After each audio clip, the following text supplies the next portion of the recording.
ladies and gentlemen, now hosting the RizzoCast, put your hands together for Steven Risotto!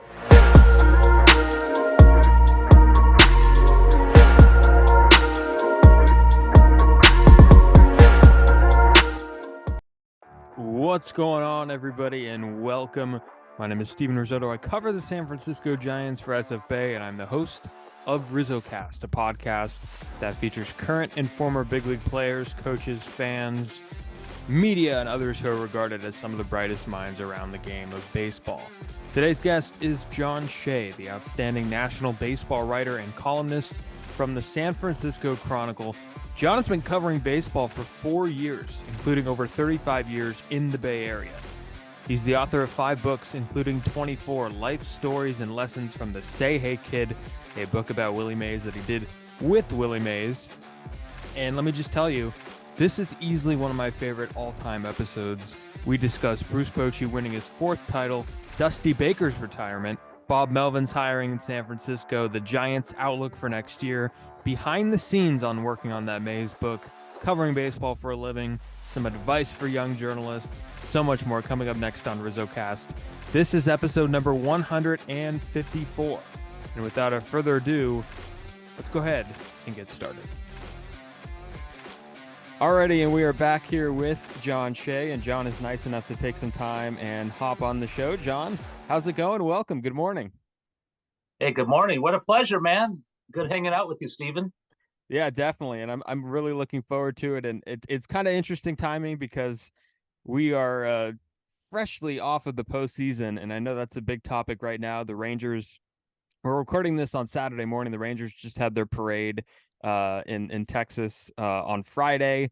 And, you know, the postseason just wrapped up. And in terms of watching the postseason for you, the Texas Rangers obviously winning their first championship in franchise history. We'll get to Bochy in just a second, John. But did you have any flashbacks of 2010, kind of bringing home a trophy to a city for the first time? Because it seems like, it means something when that team has a long wait and they finally kind of reach the promised land. Yeah, it's interesting. We saw it in Boston. We saw it in Chicago. We saw it in San Francisco. I mean, they weren't the first championships. I mean, Chicago, you went back 100 years. Boston, you went back forever. San Francisco, you had to go back to New York. But in Texas, you couldn't go back because they had never won a World Series. So even though it's a younger franchise than all these other storied ones, it was still amazing.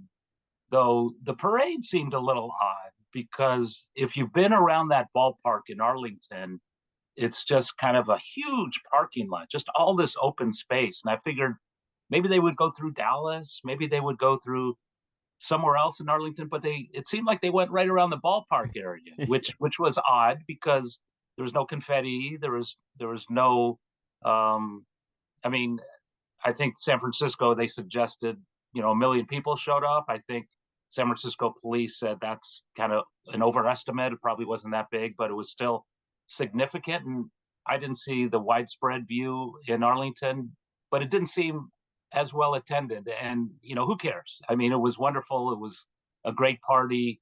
Bochy had a great time. All these players, the Seager line was epic, right? Did you see that? I did see that, and it was in reference to what Alex Bregman said with the Astros, and it just gives you an indication that like these players they do not have a short memory; they remember things. And if anyone tells you I don't read your stuff, don't believe them. If they didn't read it, they heard about it, and then they'll go read it. But absolutely, while they might not have said, "Yeah, I paid attention to what Bregman said," they absolutely paid attention, and once they had that moment to push it back at them, they did. What does it feel like? We'll never know. Texas doesn't win a World Series. Exactly what Bregman said about winning the division, and that was just a few weeks ago. So Texas versus Texas, it's a cool thing, and they won the last 2 World Series. Dusty Baker, Bruce Bochy, kind of a local San Francisco connection, but also good for Texas. Yeah, without a doubt, and it's funny because. How about that Corey Seager character, like the character arc for Corey Seager? Like I think he's had a microphone in front of him these last few weeks more than he's ever talked in his entire life.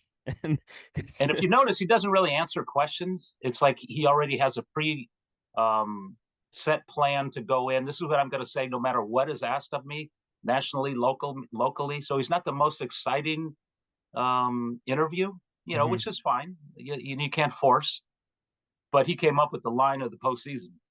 Yeah, that was incredible. And now to Bochy, and your colleague Alex Pavlovich had a really good tweet about this. He said that Bochy's path to Cooperstown was already a lock. He was already locked to get in the 3 championships. He appeared in another one with San Diego. But now, just now, he's bordering upon the conversation of maybe the best to ever do it. And he's in a club right now that has won 4 championships, and it's not a very big club.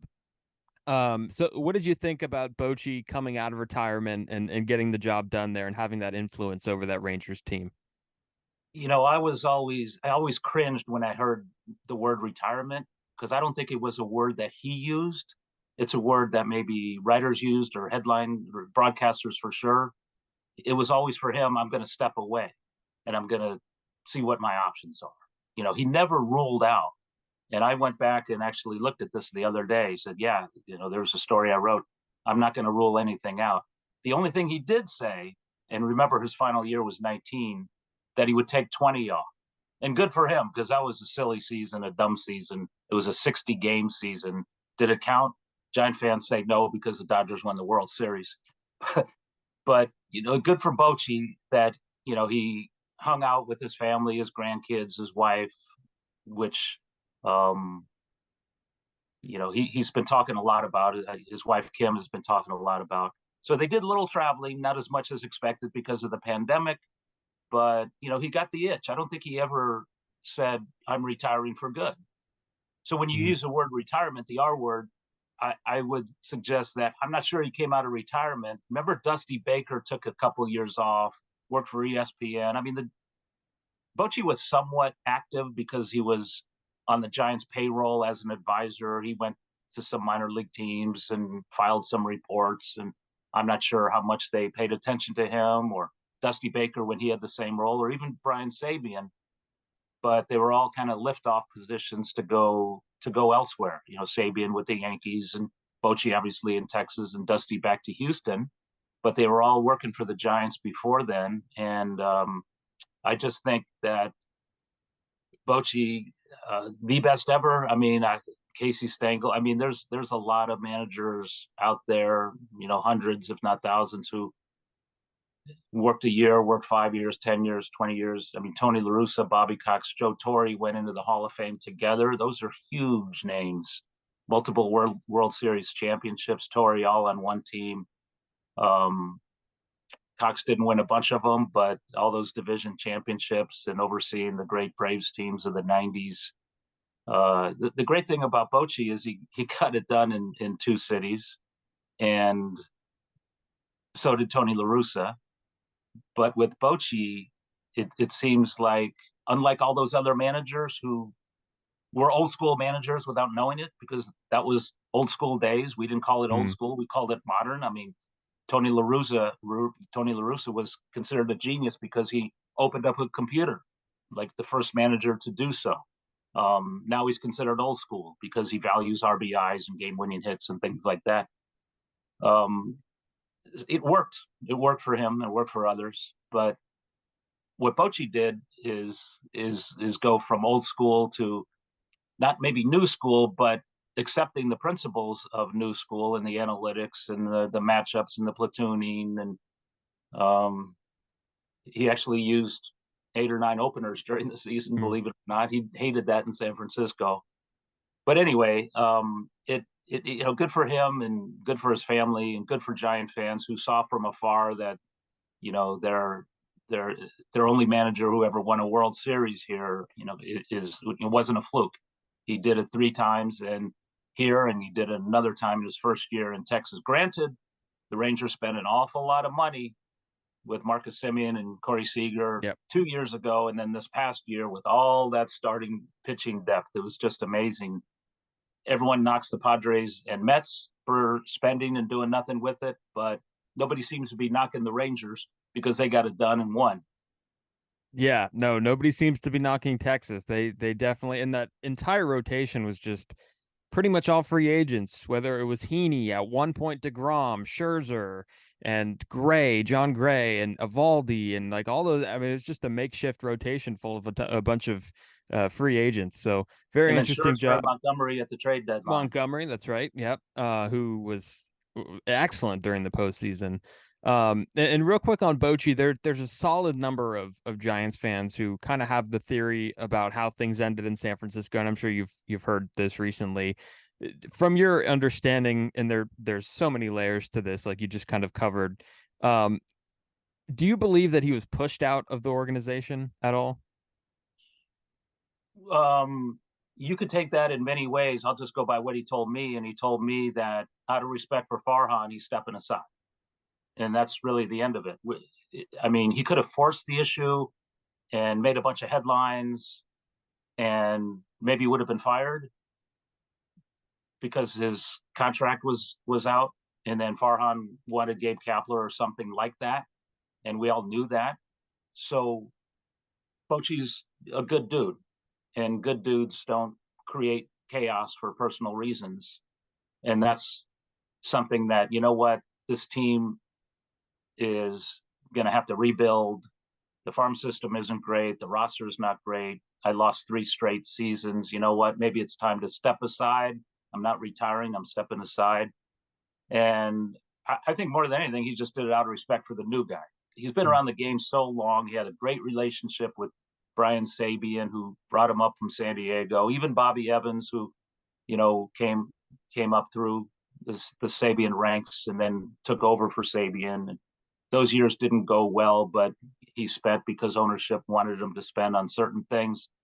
But anyway, I just think that there's you could even you go way over here on that, you go way over here on that. He was forced out. No, he left on his own. But what Bochy tells me is just he thought it was time because for the good of the organization, for the good of the new leader. I've won 3 championships. What else do I have to prove? Yeah, no, yeah, that definitely does make sense. And you mentioned him earlier briefly. Another former Giants manager, Dusty Baker, he was in the news for his retirement, and we'll see if this is a retirement or a few years down the line.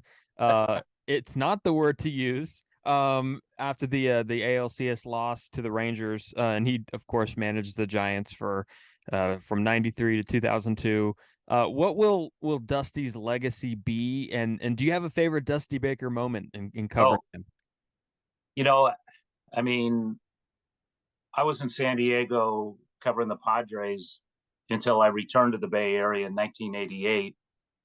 And that's right about the time Dusty became a coach under Roger Craig. So 88, 89, 90, 91, 92, he was coaching. And then 93, he became manager. So for 10 years, 93 to 02, pretty much every day I was sitting in his presence pre and post. And he was like a philosopher. And this is before Felipe Alou, the ultimate philosopher, showed up as manager. And the wisdom and the storytelling is just unparalleled with Dusty Baker, the contacts he made over his amazing life.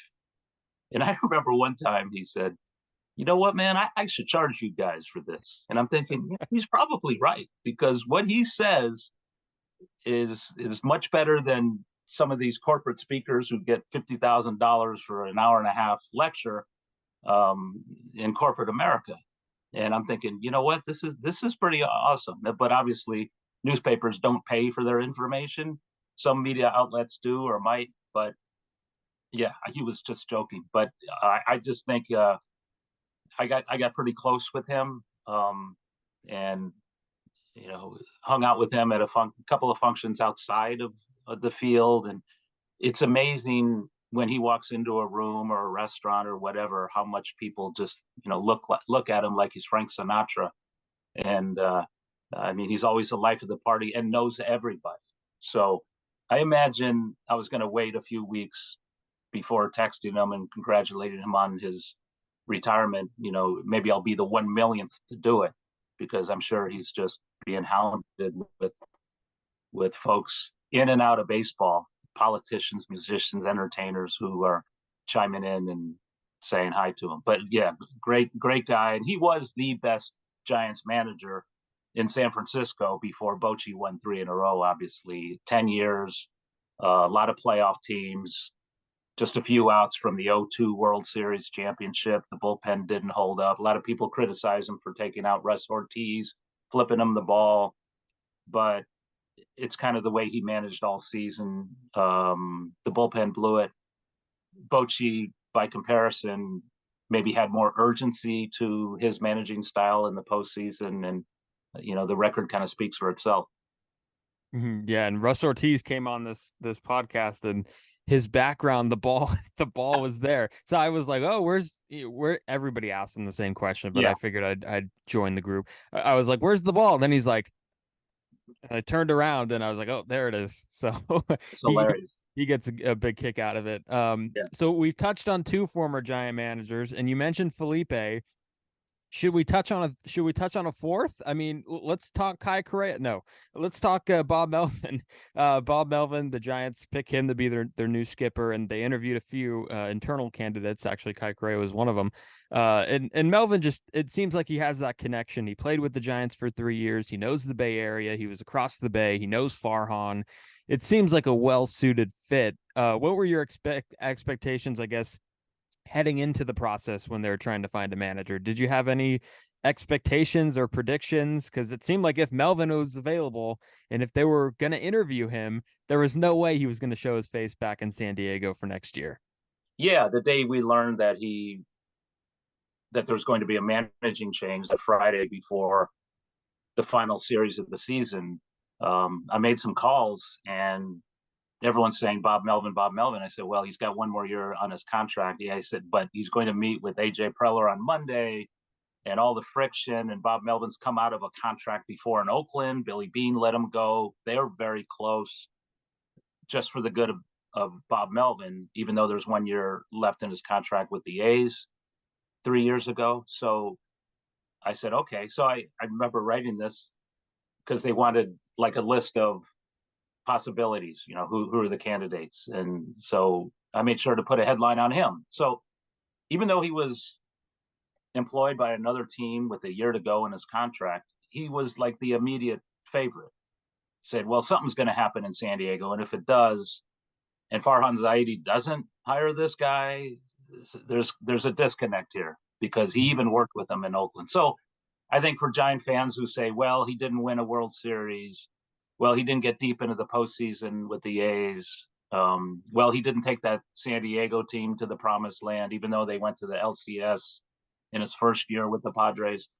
I would say, yeah, but it's just not easy to win a World Series. There's a lot of luck involved, and those Oakland teams were very good. They just were snake bit, couldn't get past the first round. I would suggest they were better regular season teams than the Giants teams that did win the World Series. And the ball's got to go your way. An error on the other team, a misplay, a fluke hit by your side, some good pitching, timely. I mean, it's not the best team that wins the World Series every year. Melvin easily could have won 1 or 2 in Oakland, and maybe we wouldn't be talking about Las Vegas right now if that were the case. But in San Diego, wow, I'm just not sure those players are winners. I don't know. I mean, is it the manager's fault? Is it the player's fault? You look at Texas, you look at Arizona, and you can just see the energy, the need to win, the case for urgency and wanting to win now. And there were tears shed even by the manager after the World Series was over in Arizona. And, so I question how good that team really is. Is it a winning team? Yeah, you can stack a whole bunch of good players onto a roster. And we saw a lot of teams, including the Mets this year, who just weren't very good, even though they bought all these wonderful players. It doesn't always work out that way. Yeah, and I think that argument about Bob Melvin didn't lead them to the promised land this year with all that talent. I think it goes the other way too. The players didn't lead Bob Melvin to the promised land this time around either. So I think it's interesting that it goes both ways. But yeah, I don't know with that group. I think it's a head scratching group. But when Josh Hader didn't pitch against the Giants, that like it was like the final few weeks of the year, and there's some scathing comments that Bob Melvin had to kind of cover up that Josh Hader didn't make himself available. and it was a very uncomfortable moment. That's when I kind of knew that maybe things aren't going well. I guess the whole season things weren't going well, but that was kind of the nail in the coffin, possibly. But Yeah, and there's yeah. I would say that I think fans are going to appreciate the style of play Mhm. more than under Gabe Kapler, because you never knew who the starting pitcher was going to be. As Yep. kids, we say, who's pitching today? Well, you know, Marichal and Gibson or whatever. And well, the Giants, might have an opener, um, or they might have a starter. We don't know. We don't know what the lineup's going to be, and fans like nowadays like to buy gear with players' names on it, and you just don't know who's playing. Nobody, rarely on that team qualifies for an ERA title or a batting championship because they don't get enough game action. I mean, Mhm. does Lamont Wade Jr. Can he hit lefties? Well, he had a little better batting average against lefties than righties this year. Why not let these guys who are coming up play against the righties and lefties to see what they could do? I mean, if Hank Aaron comes up, are you going to just hit him against lefties? Mhm. It's like let them play, and if they hit a home run in their last at bat, but a lefty comes in, don't take him out of the game. He's got a rhythm. Doesn't matter if it's a lefty or righty. Roll the dice, and I think Bob Melvin will give you that balance. He'll take the analytics like he did in Oakland and San Diego, but he'll watch the game. He'll see what's going on, and he'll adjust accordingly. Mhm. And in the minor leagues, like I look at the box, I looked at the box scores daily of all the Giants affiliates, and nobody was throwing more than 65 pitches, and nobody was throwing more than 4 innings. And then Kyle Harrison gets called up, and his pitch counts in the 90s every Right. single start. So it's almost like the plan of developing just kind of is inconsistent a little bit at times. And Kyle Harrison should have thrown 90 in the minors if he's going to throw 90 in the majors. You just Yeah, don't at least a start few him off with. times. Yeah, at least Yeah. a few times. And we wondered about that all summer. We said, why did they take him out after 2 2/3? Why did they take him out after 3 1/3? Well, because he threw 50 pitches. So, Yeah. 50 pitches. Yeah. And it might not be a good thing when you're trying to trade some of those guys and Yeah. teams don't get a good look at them. Because that's bound to happen. I'm sure other organizations are frustrated that the Giants are offering Carson Wisenhutton in trade, but they don't let him face the second time through the order. So teams Right. don't know what they're getting. So it's kind of a weird gamble. But I do want to ask about the rest of the offseason. The free agent class is relatively weak. We've heard Cody Bellinger's name thrown out there. We've heard Matt Chapman's name thrown out there as some of the top guys. There's also one other guy. I know that you finished off the Farhan press conference by creatively asking about the top free agent, and everybody knows who that is. And you got a laugh out of Farhan. But I mean, they can't run the same group out there again. I think that's the bottom line. So, and they're looking overseas as well. What do you think the plan is going to be for the Giants to get better? Because there's a lot of complementary players that are just taking up too much room on this roster. Speaking of that last question, didn't Farhan Zaidi say everybody in this huddle owes Shea a drink because of the way he asked, "Will you sign Ohtani?" I haven't Hey, seen anything, but anyway, I guess I'm due for that now, so I have to play part in that too. So I'll go ahead and take your order now. you know, last year I thought they had to be all in on everybody, and they were. They didn't make the trades, but they signed second-tier free agents, 5 of them, to complement the roster. That's fine, but they missed out on the 2 big ones. Judge went back to New York. Correa flunked the physical. Okay, but you got to stop finishing second in every elite sweepstakes, going back to John Lester or whatever. And I just think it's time to overpay silly, funny money because they have. If the Dodgers are offering 500 to Ohtani, give them 6, give them 650, make it happen. Don't be outbid, and don't tie like you did with the Yankees, because obviously players don't line up to come to the Giants, and Ohtani is probably going to see his batting average dip a bit because guys are going to catch his towering drives out to right center where the ball just home runs go to die out there. But boy, attendance would go up, interest in the city would increase, and you would see you might see too many walks on his behalf. But the thing is, they need to prove to him in a hurry that A, they're going to be good, and B, they're going to pay. The problem is if Ohtani wants to sign early before the winter meetings or even at the winter meetings, is that going to be enough time for the Giants to prove all this stuff? Because if he wants to play for a team that never gets to the postseason, he could just stay in Anaheim. Giants have been in the postseason once since 2017. And that's not good. That's not a good track record. He wants to showcase his talents in October, and that means the Dodgers or the Yankees, or maybe the Rangers now. But I was talking to Alex Cobb in the final days of the season, and he played with him in Anaheim, and he knows him well. He campaigned for him at the All-Star break, saying Ohtani is coming to San Francisco. But he told me, don't count him out, because if he goes to Seattle, Ichiro will always be number one. If he goes to the Dodgers, they're great now. How much greater? Yeah, okay, they'll be great, but they're already great. Same with the Yankees. Yankees have a story. They have Judge. Is Ohtani going to be bigger than Judge? I don't know. But in San Francisco, oh my gosh, he would be number one, like Bonds was number one in '93. Giants went from a last place team in '92 to a first place team with the second most wins in baseball in '93, and they didn't do much except hire Dusty Baker and sign Barry Bonds. It was pretty much the same team, but Bonds made everybody better. He made the defense better, the offense better, the pitching better. And Ohtani has that power, though he's not going to play defense like Bonds did. Bonds was a Gold Glover back then, before he got bigger and became Ted Williams, just a hitter, and didn't play as much defense, didn't run the bases as well.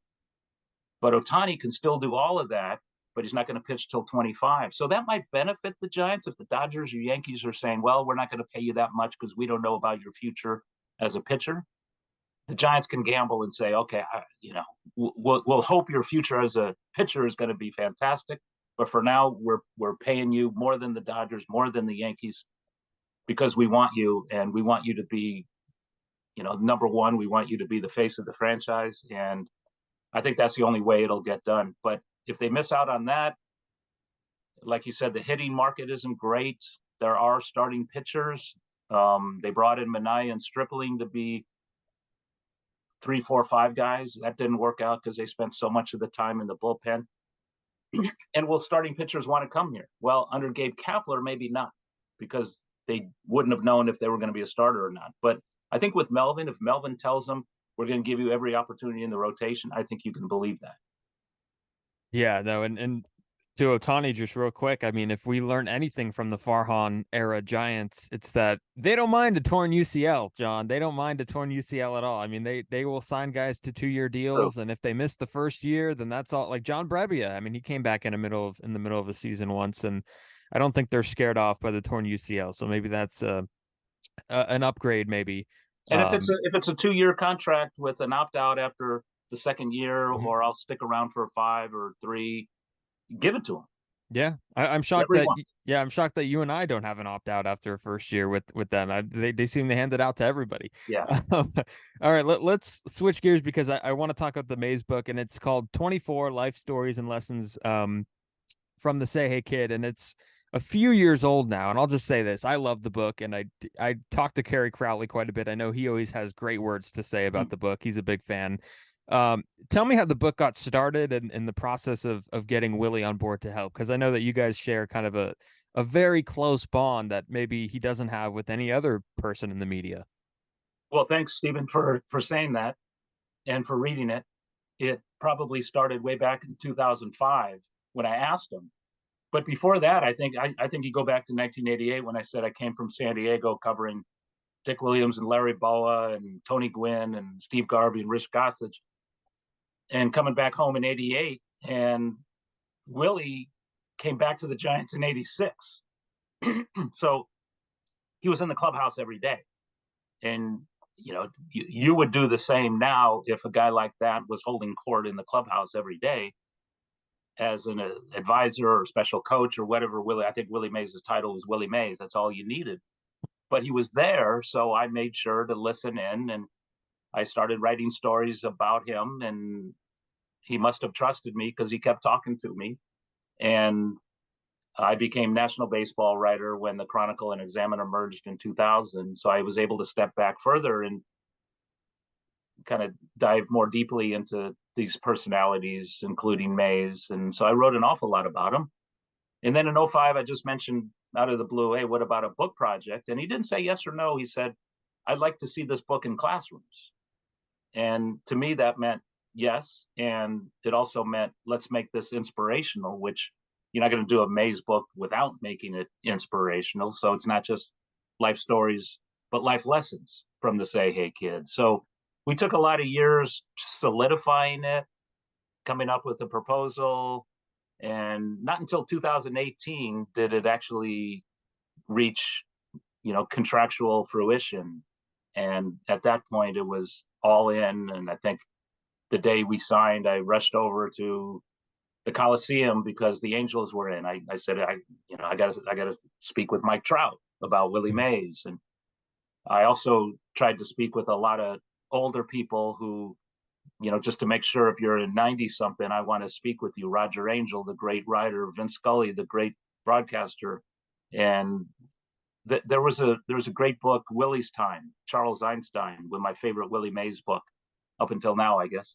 And it was a great book because it was about Willie's life through the time of 5 presidencies. So it was political, it was on sports, it was baseball, it was all about Willie. And I tried to take that a step further and actually talk to a few presidents. And, unlike our job, when we might leave messages for people to talk with us about a story and half of them return the call, it's a good day. With Mays, you leave a message, I'm doing a Willie Mays book, everyone calls back, including George W. Bush, including Bill Clinton, Hank Aaron, old Negro League teammates, childhood buddies, Hall of Famers, commissioners, umpires, musicians. I spoke with about 200 people, but mostly it's Willie's voice, and Willie carries the narrative and the storytelling. And it was really the project of a lifetime, man. And just to be around him, the greatest player who ever lived, it's kind of amazing. And I've taken a lot of his lessons and tried to live my life accordingly. That's awesome. And I did, because the detail in your book was really fantastic, and I thought the coverage of the Negro Leagues especially trumped any other books or articles I've read about Mays. And you mentioned that you talked to the presidents, and I think it's great that you got Bill Greason, who's still kicking it in his 90s, and that was a really good get. And it seemed like everyone had a Willie Mays story, and you said you talked to 200 people, but is there anybody that you really, really wanted to talk to about Mays that you didn't get a chance to get a hold of? Only one person said no. Who is that? It was Sandy Koufax. Oh. Jane Levy wrote a book about Sandy Koufax, and Sandy didn't even want to be interviewed in his own book. Yes, I'll help you. I'll direct you to what you want to do, but I'm not going to be quoted. I mean, he's very personal. He's very private. But the great thing about Sandy Koufax is, and I went through the proper channels. I went through the Dodgers, his agents, PR people who know him well. So he calls me up, and I'm just checking out of a Staples store. I'm getting paper. I'm getting more pens because I'm running out. I'm going crazy. I'm interviewing all these people. I'm about 7/8 through with this project, the interview process. And Sandy Koufax calls. I said, yes. So I get this paper, I get this pen, I go over to a desk over here. I'm ready to spend an hour or 5 minutes, whatever he wants with Sandy Koufax. And he says, John, I'm just calling you to say, I don't want to be in the Willie Mays book. I said, oh, okay. Well, thanks for calling. The reporter in me says, well, I just wanted to know one thing. And regarding the Johnny Roseboro story, when he hit Juan Marichal over the head with the bat, and Willie got Roseboro and grabbed his jersey and pulled him over to the Dodger dugout. Willie Mays, the one giant in a sea of blue.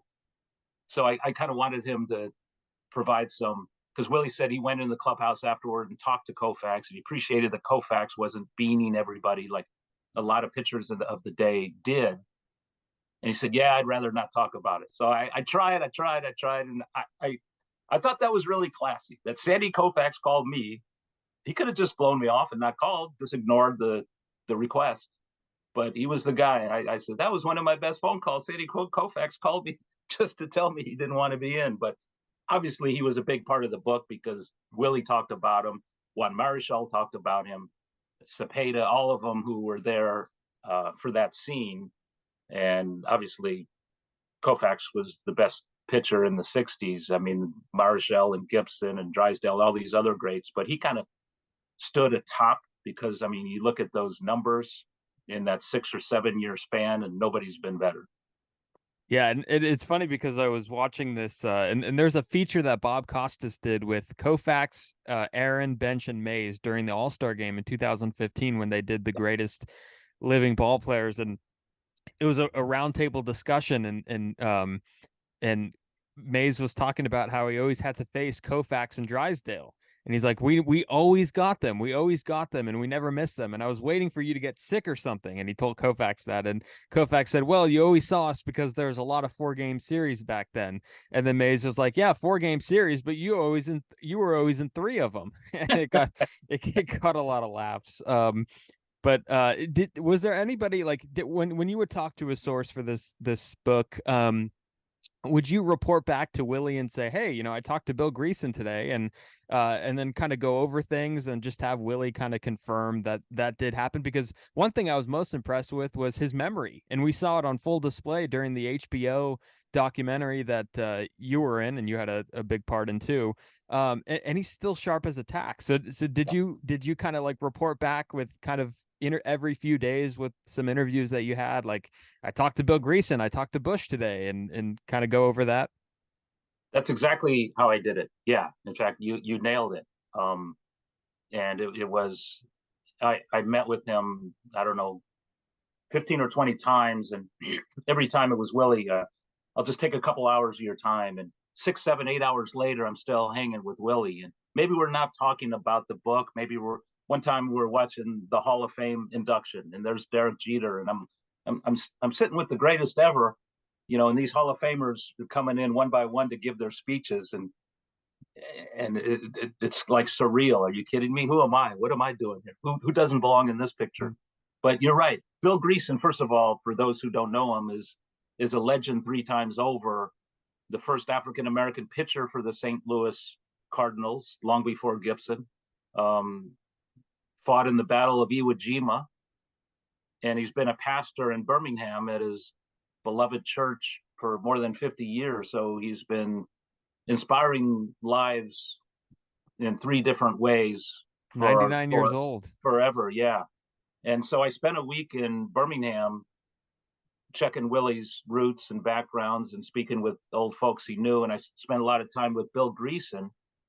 And boy, we went into a restaurant. Everybody just kind of flooded over and shook his hand. And everybody knows Bill Greason in Birmingham, and hopefully he'll be there next June when the Giants and Cardinals play in that baseball game that they're going to have at Rickwood Field, where Willie, as a 17-year-old, played center field for the Birmingham Black Barons in the final Negro Leagues World Series in 1948. So boy, a lot of history with Bill Greason. And so after I got back from Birmingham, I visited Willie and gave him all the quotes I had from Bill, all the anecdotes. I told him I went by his house, I went by his high school, I went by all the playgrounds he was frequenting as a kid. And so from there, put it on a tee for him, and he swings away, obviously goes deep.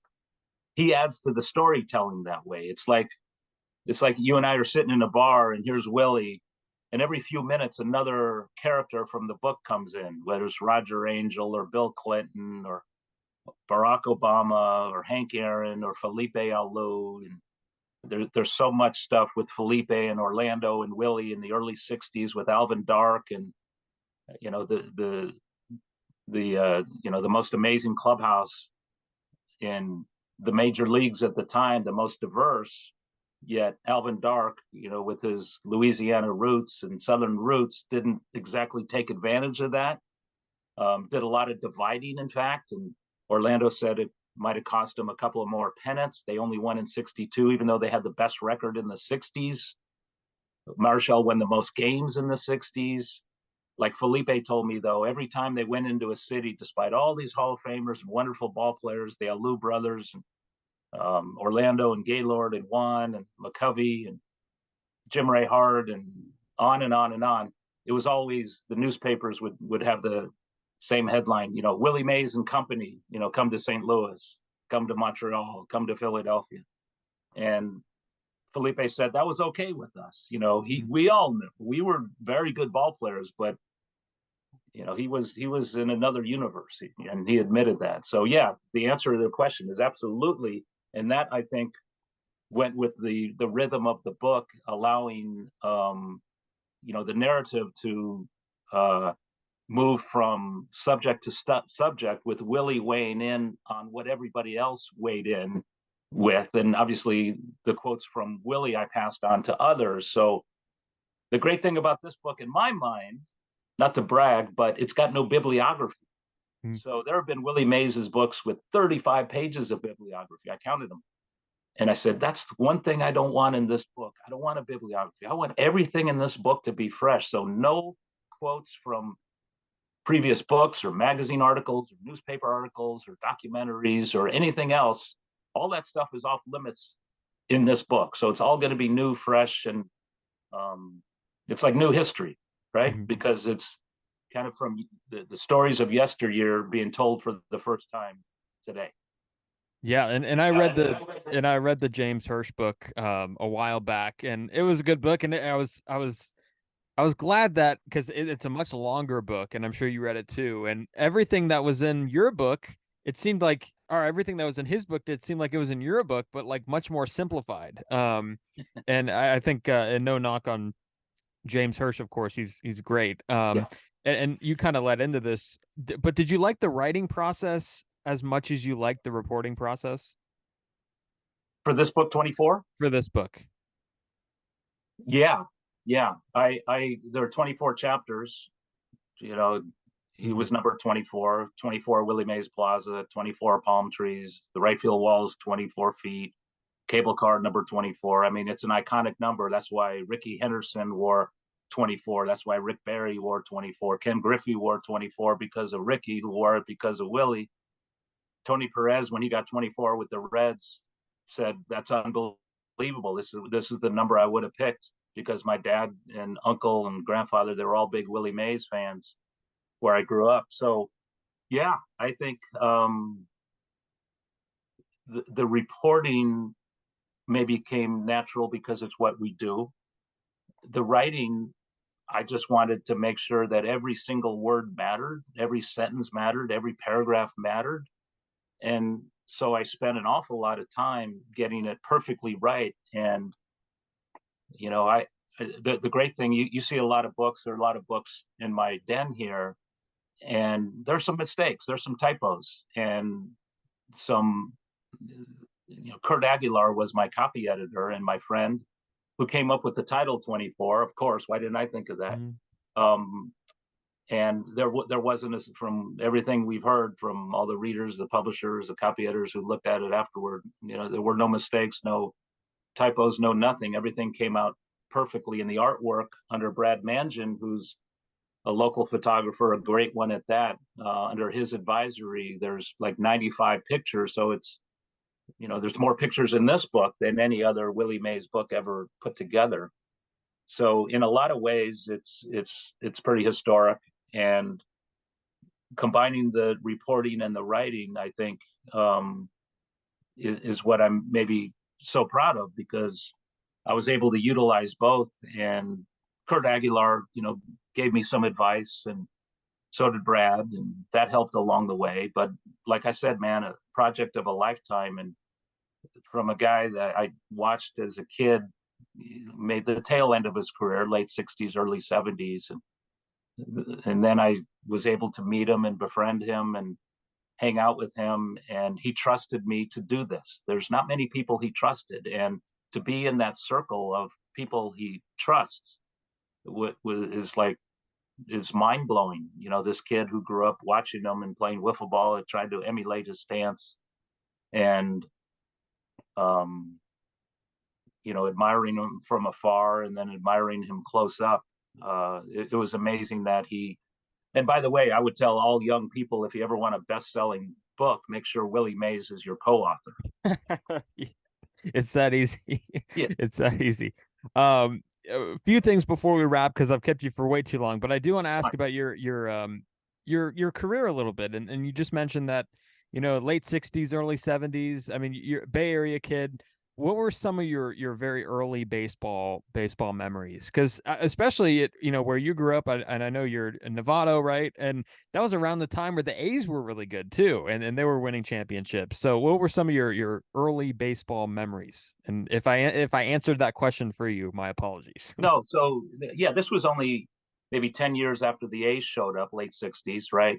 Well, actually, just a couple years, because they showed up in what, 68.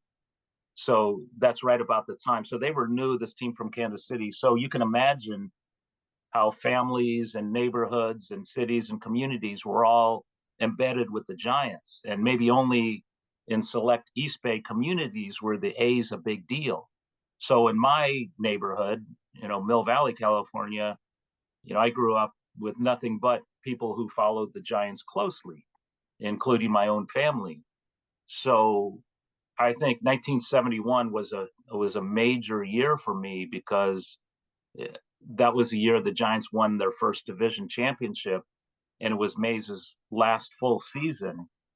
And you see Tito Fuentes in the broadcast booth, and you see Chris Spires. So, you know, that was the double play combination. But Barry's dad, Bobby Bonds, was this tremendous right fielder, and McCovey was at first base, and Marichal and Gaylord Perry were still in the rotation. So 1971 was like the last hurrah for all these legendary ball players. And Mays was 40.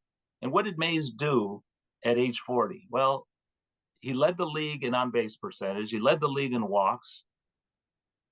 He hit 18 home runs. He was 22 out of 25 in stolen base attempts.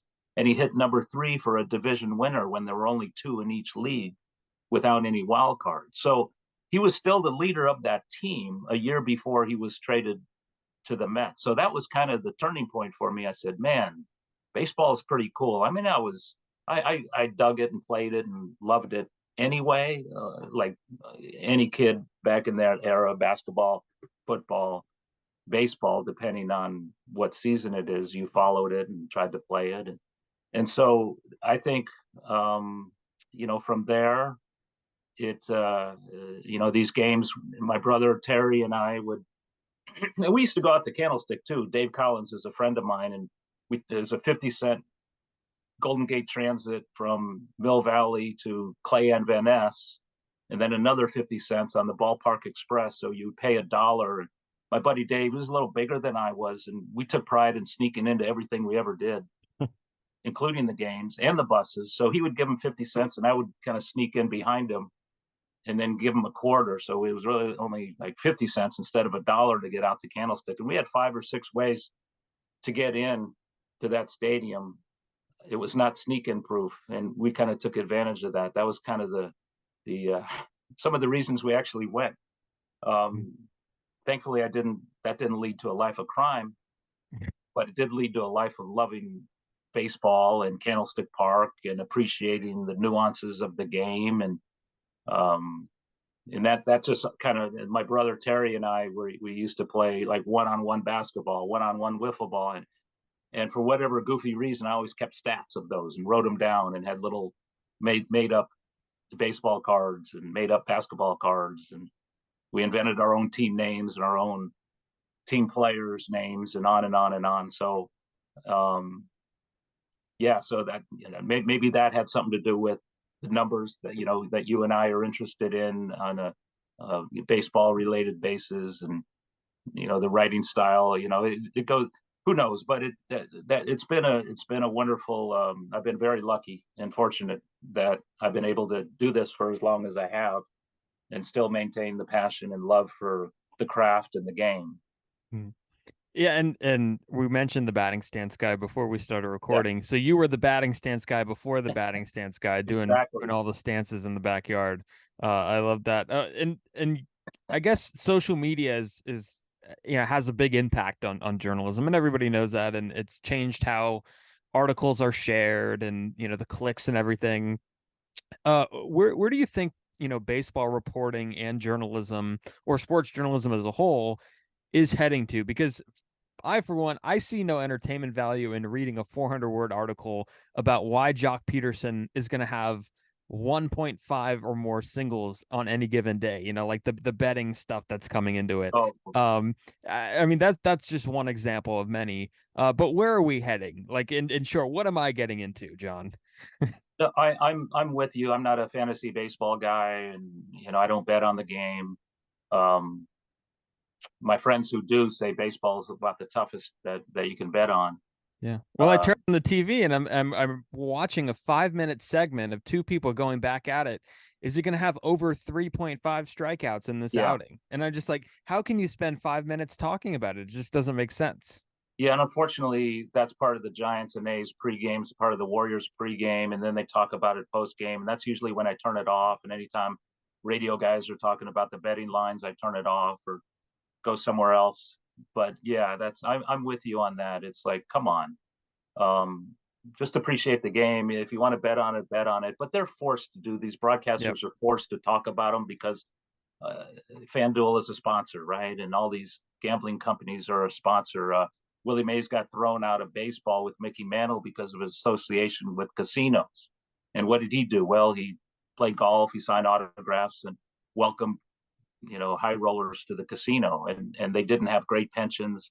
They weren't making big money from teams as advisors. So Bowie Kuhn threw them both out of baseball. And Peter Ueberroth, when he put the '84 Olympics together in LA. The first thing he did, the biggest and easiest PR move of all time, was bring Mickey and Willie back into the fold and brought them back into baseball. But nowadays, you go to Arizona and some of these other parks, even Wrigley, and you see casinos literally like just a few feet away from the entrance to the ballpark.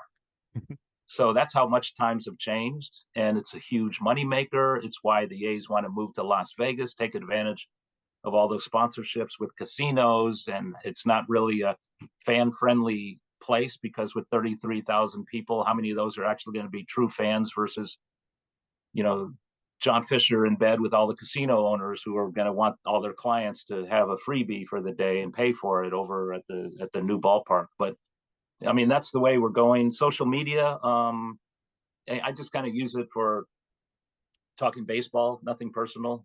I'm not really on Facebook or anything like that. Instagram, I'll just send baseball pictures, and that's about the extent of it. I guess that's kind of boring, but others, who were with me at the paper, a lot of personal stuff. That's fine. That's fine. To each his own. But you got to be careful, man. You got to be careful. And where's it going? I think baseball sports writing is never going to go away because the intimacy of the game and the fact that the second baseman might look like your neighbor, some 5-foot guy who just looks normal versus a 6'8" dude who plays in the NBA or a 300-pound dude who plays in the NFL. You look at baseball players and they're your size, Stephen, and they're playing right field, or they're coming off the bench to pinch hit. And I think more people can relate with baseball because of that. And the storytelling in baseball is far superior to the storytelling in other sports because of the slowness of the game, the intimacy of the game, the fact that maybe a lot of people played it or loved it growing up and had dreams of playing it. And we, as writers in the game, Stephen, have probably more access to these guys than the NBA and NFL guys do, which is limited. There's always a PR guy there. Okay, last question. Let's move on. Get in and out. And it's all pre-programmed. It's all at press conferences. The beauty of baseball is you could walk up to a guy at a locker and get a story that maybe only you get. and the way you present it and write it and report it is what people will want, to follow, to read. And I think that's never going to go away. How it's presented, whether it's in the newspaper or online or some other format, that might change, but I think the storytelling and reporting in baseball never will. Yeah, no, Yeah. never, absolutely, and that's you mentioned it. That's why I fell in love with baseball, because Tim Lincecum is a guy that I you would think that you would see a guy like that, rolling down a skateboard up the Embarcadero after Right. games, and instead he was on the mound. And I just want to give kudos to you and everybody who's covered the Giants, that I've read growing up, and you and Bags and now Susan and Alex and everybody in between. It's an unbelievable beat core that the Giants have, and they do an unbelievable job covering the team. And I, before we go, I do want to ask, what's the biggest advice for someone like myself or a young reporter out there who might be listening? Because there's a lot of people that I get feedback that listen who like when I have people in the media come on and discuss their careers, because they get something out of it, and I get something out of it as well. So, what would you say is kind of like the biggest advice that you could give to Oh, anybody trying to break in? probably do exactly what you're doing. Show up, respect.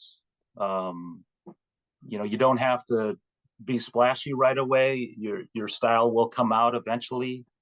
Some people have come in as know-it-alls, and you don't see them for very long. Some people have come in trying to dominate the conversation and bring it back to them, as opposed to, we never should be the story. Nick Peters taught me this, of Nick Peters interview room fame, which is no longer a thing because there's no more Nick Peters interview room, because there's so many people in the clubhouse that's being used for something else. Yeah. Once they get to That, the postseason, they'll find out what will yeah, happen. if they do, is that, hey, you're not the story. It's not about you. It's not about me, I. And don't ever forget that, because these players are what make your story and what make the game. And I always tell young players, I said, young writers, no matter how athletic you think you are or you think you were, don't ever go up to a locker and talk about yourself as an athlete, because what you were is not even close to what these guys are. They're so far above you, and they don't want to hear your story. And nobody else wants to hear your story. They want to hear his story. So don't say I can relate because I, once hit an opposite field single, you know, in high school or little league or whatever. But I see a lot of that. But anyway, I think showing up, respecting the game, respecting the players, and not trying to make a lot out of a little just to promote yourself. It might work on the radio, but as a newspaper reporter or online reporter, internet reporter, whatever, I think readers are more interested in the truth and good analysis and good storytelling and good reporting. And I guess, the more of that you can provide, the better. Now, it's not everybody is in your shoes.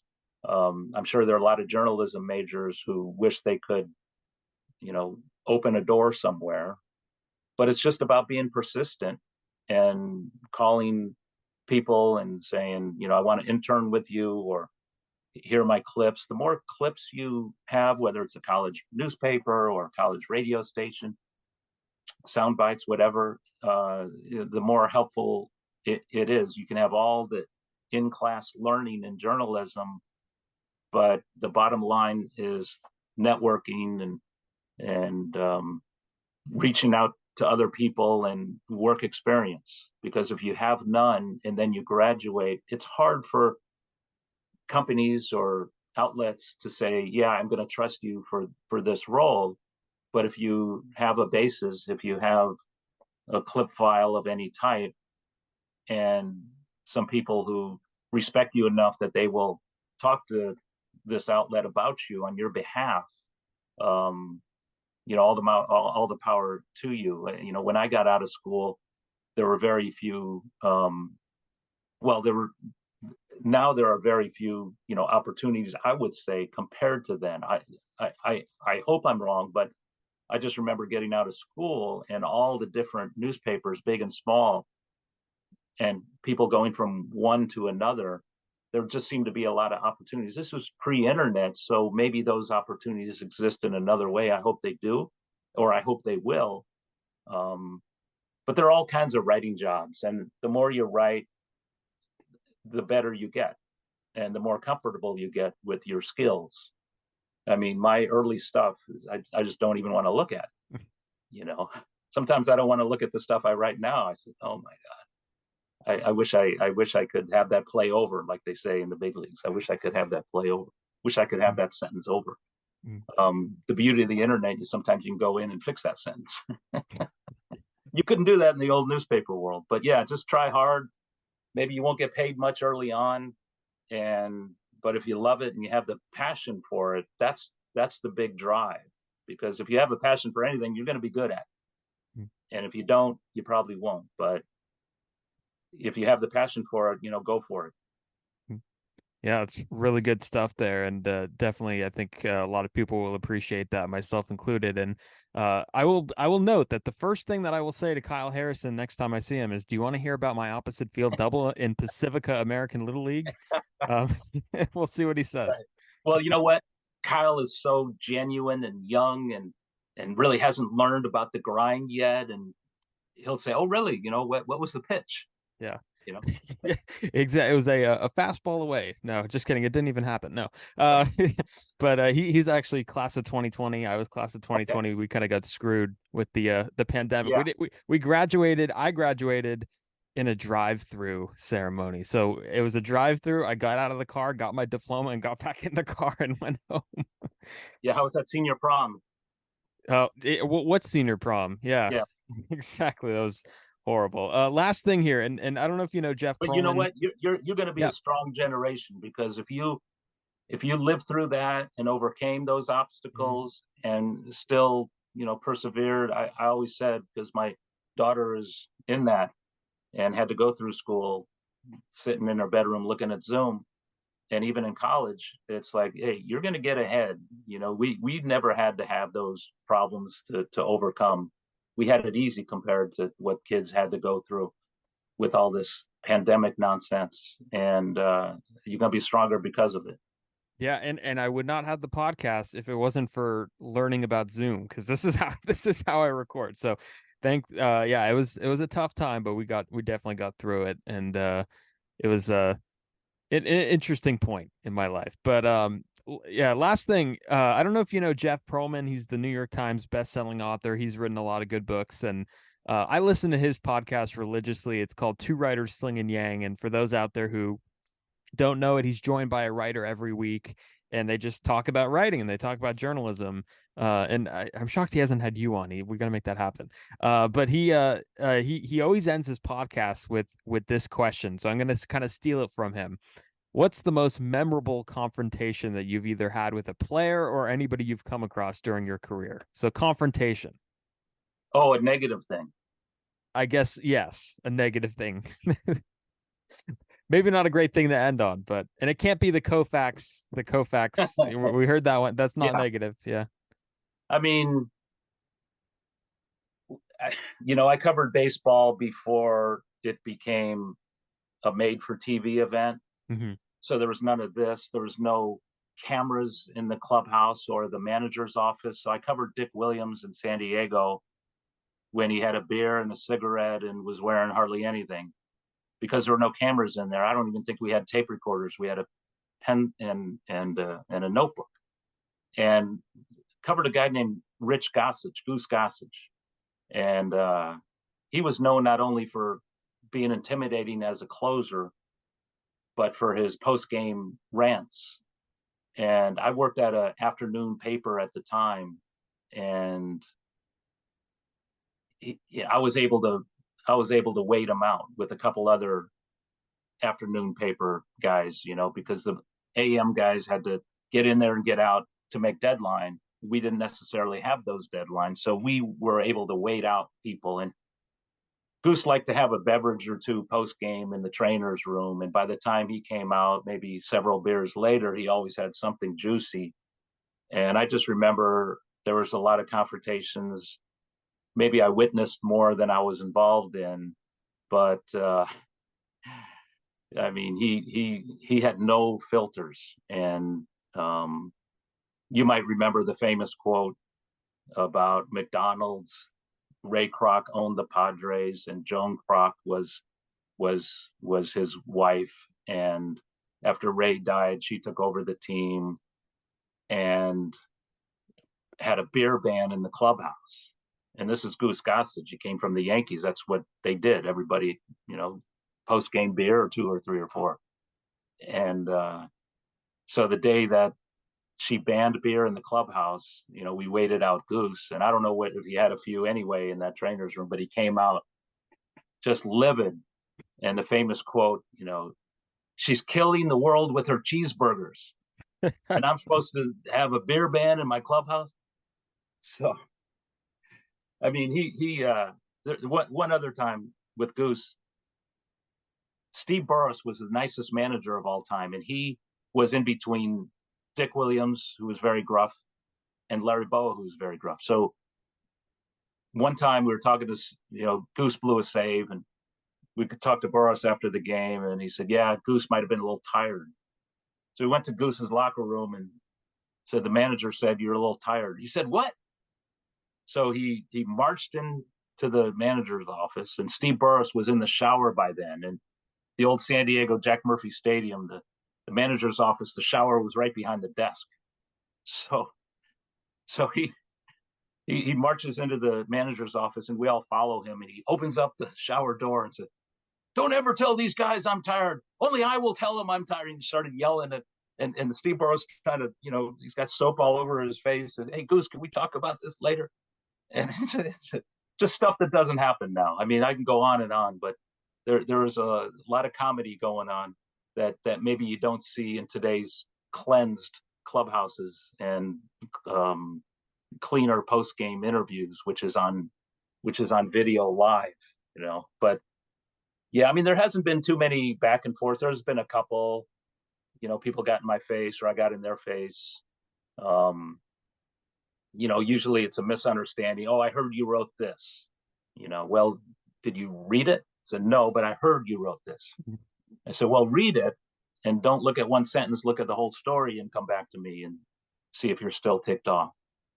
But and prove that it's true, or prove that it's not true, I guess. Yeah. That's a great story, and I love always hearing. And Larry Bowa, a friend of the podcast, of course, came on. That was a great podcast you did with Larry Bowa. Yeah, he was a lot of fun, and talked about the Phillies and talked about his career a little bit, and he's definitely a gem, and I always enjoyed him on MLB Network, of course, and doing the stuff that he does. And John, I can't thank you enough. This was awesome. I kept you for way too long. We could have gone into the A's Vegas stuff, but I didn't want to do that to you, and I certainly didn't want to do it to me. So let's avoid all that at all costs. Thank you for coming on. This was a blast, and I really appreciate it. No, Steve, my pleasure. Like I said, Stephen, I enjoyed it. Thanks for having me. Absolutely. And of course, everybody could go ahead and follow John's work at the Chronicle, the San Francisco Chronicle. Go check him out. He's one of the best that they have. They have a great sports department, and he's certainly one of the best. And he's also on Twitter. He could follow him at John Shea Hay. The Hay, I'm assuming, has to do with Willie Mays. Yeah, I would say so. Shea Hay. Yeah, Shea Hay. That's a lot of kids called me that when I was a kid. Okay, so there's that connection. And then, of course, everybody could follow the podcast on Twitter and Instagram at RizzoCast. Go check it out. More to come. And thank you, everybody, for listening, and see you next time.